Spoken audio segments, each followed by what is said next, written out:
આખરે સઉદી અરબ કેવી રીતે ખજૂરની ખેતી કરીને કરોડો રૂપિયાની કમાણી કરી રહ્યું છે અને ખજૂર ઉગાડવા માટે કઈ કઈ બાબતોનું ધ્યાન રાખવું પડે છે.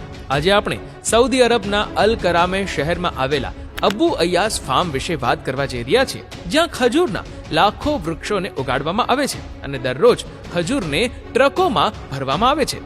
મિત્રો, આ ફાર્મમાં સૌથી પહેલા એક આધુનિક ટેકનોલોજીનો ઉપયોગ કરવામાં આવે છે, જેમાં ખજૂરના નાના નાના છોડને લેબમાં ઉચ્ચ ગુણવત્તાવાળા ટિશ્યુ કલ્ચરની મદદથી તૈયાર કરવામાં આવે છે અને થોડા દિવસો સુધી આ છોડને નર્સરીમાં જ કાળજીપૂર્વક ઉછેરવામાં આવે છે. જ્યારે આ છોડ વાવવા માટે તૈયાર થઈ જાય છે ત્યારે આ છોડને જમીનમાં વાવવામાં આવે છે અને 1 થી 2 વર્ષમાં આ છોડ ફળ આપે એવડા મોટા વૃક્ષો બની જાય છે.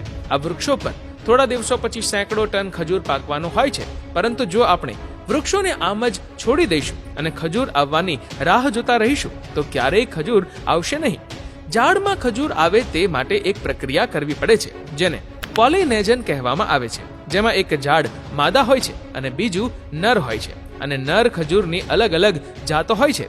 તેથી તેમાં ફળ આવે તે માટે તેને ફર્ટિલાઇઝ કરવું પડે છે. જ્યારે માદા ખજૂરના વૃક્ષોમાં ફૂલ ખીલે છે ત્યારે નર ખજૂરના ઝાડમાંથી પોલેન્ડને બહાર કાઢવામાં આવે છે અને તેને આ ફૂલોની વચ્ચે મૂકીને સારી રીતે બાંધવામાં આવે છે.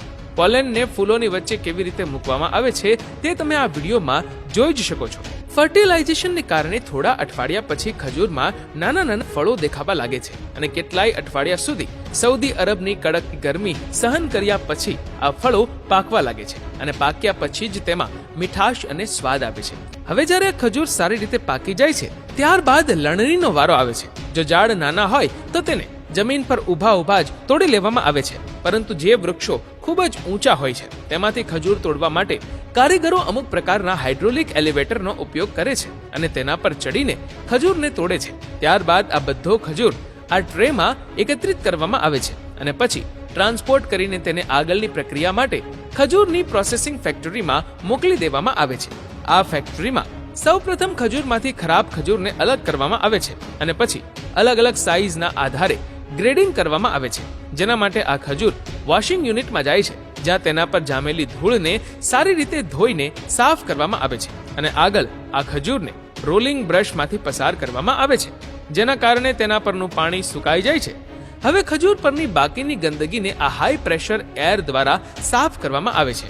આ ખજૂરને હાઈ પ્રેશર એર દ્વારા કેવી રીતે સાફ કરવામાં આવે છે તે તમે આ વિડીયોમાં જોઈ જ શકો છો અને પેકિંગ વિભાગમાં આગળ જતા પહેલા તેને આ સેન્સરની નીચેથી પસાર થવું પડે છે.